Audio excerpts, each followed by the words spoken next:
Today we would be talking about the poem The Tiger and the Deer written by Aurobindo. Um, these animals, tiger and deer, they have been focus of interest by some other poets also, like William Blake in his poem by the same name. And he has also written about these animals in his poems. And they have been projected more or less in the same way by William Blake also. But Arbindo is an Indian writer who writes in English. He's a philosopher, he's a poet, he's a dramatist, he's a story writer, and he lived his life as a saint, as a guru, as a philosopher, and he founded his society, and he was very much part of Indian independence struggle, and at the same point of time, he was influenced by the English language, English writing, and studied a lot. And he served at various places during the British Raj, and the influence of English is there in his writings.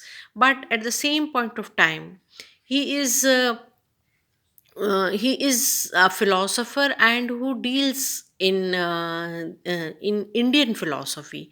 So this poem, the end or the conclusion of the poem is quite philosophical and which suits Eastern philosophies, whereas the other poems written on tiger or deer, they do not conclude the way Arbindo's poem conclude. Now, in this poem, to speak about these two animals, about tiger and deer, he has talked about them the way other writers have talked about them. Tiger is very ferocious. Tiger is very violent, whereas deer is docile, and deer is projected as someone very innocent and very peaceful. So these aspects or these attributes of tiger and deer are common between the Western writers and Arbindo's writing on these two animals. But the twist or the turn at the end of the poem is, or the conclusion of the poem, or the way it ends with a message or with a philosophical note, this note is missing in the Western writers, and this has to miss because Arbindo's philosophy has an inclination towards Eastern philosophies, and all the Eastern philosophies, they speak of peace, they speak of human values, they speak of coexistence, they speak of love. So there has to be a difference between the Western writers and how the Western writers write and how an Indian writer or of Indian philosopher has to write. Now, Arbindo has his works can be divided into two types of projections.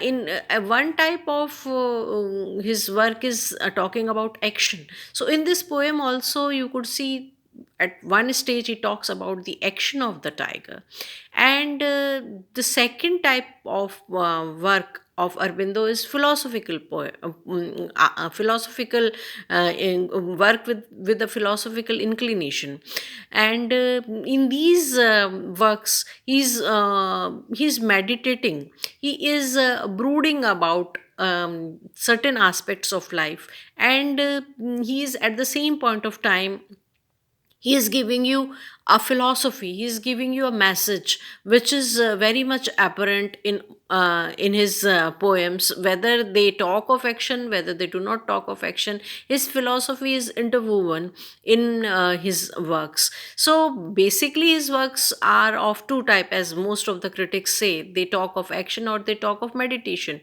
Or but at the same point of time, I would like to suggest, or I would like to give you my opinion, that they are not exclusively all and all about action, or they are not exclusively all and all about meditation.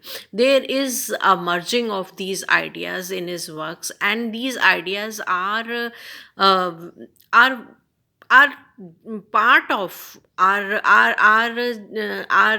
woven into his style of writing, and he cannot he would not do away with these ideas. So in this poem also, you would see that through tiger he talks of action, and through deer he talks of action, of course action, but very soft actions, very peaceful actions, actions which do not harm others. So you would see that somewhere there is somewhere a message that violence or cruelty, or scheming or plotting or treachery, these things, they do not lead to anywhere. They would bring an end to the person, or to the group of people, or to anything which is an embodiment of these aspects. This would bring an end to these aspects themselves, would bring an end to people or things which lead to, or which are at the center of provoking, or which at the center of committing, or instigating such acts. So somewhere he is telling you that this thing does such behavior, or such violence, or such murderous acts, they do not lead you anywhere. So in this lecture I have talked about more about the message of the poem, or the style of writing of Aurobindo. And in my next lecture I would be telling you, I would be describing all the lines of the poems, so that it becomes easier for you to study the poem. But before talking about each and every line of the poem, I thought it would be better to tell you about the philosophy of the poem. Because when we talk of tiger, or when we talk of deer, it is we are so much accustomed by the western ideas about these two animals, because these two animals have been written by William Blake also in his poem.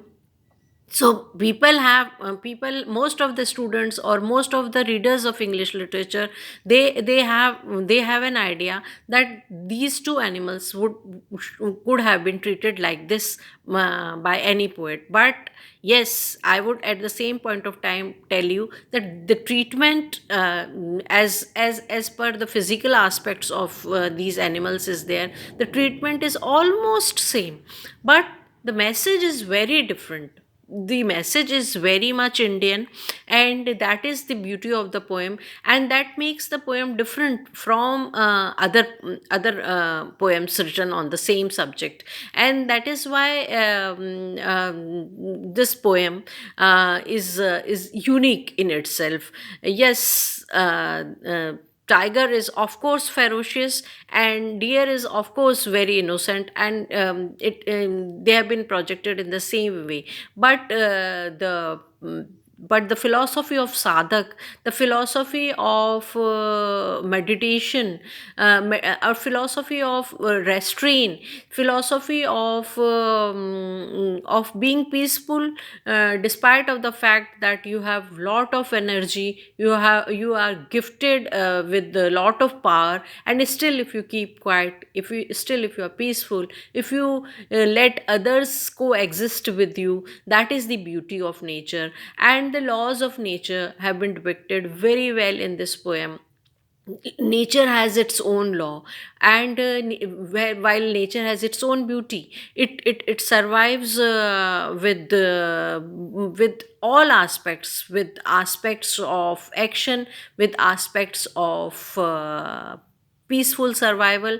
So nature is there with it, with all its aspects, but nature has its own laws, and those laws are very very well depicted in this poem. So we end this lecture here, and in our next lecture we would describe the poem, the lines of the poem, one by one. Thank you.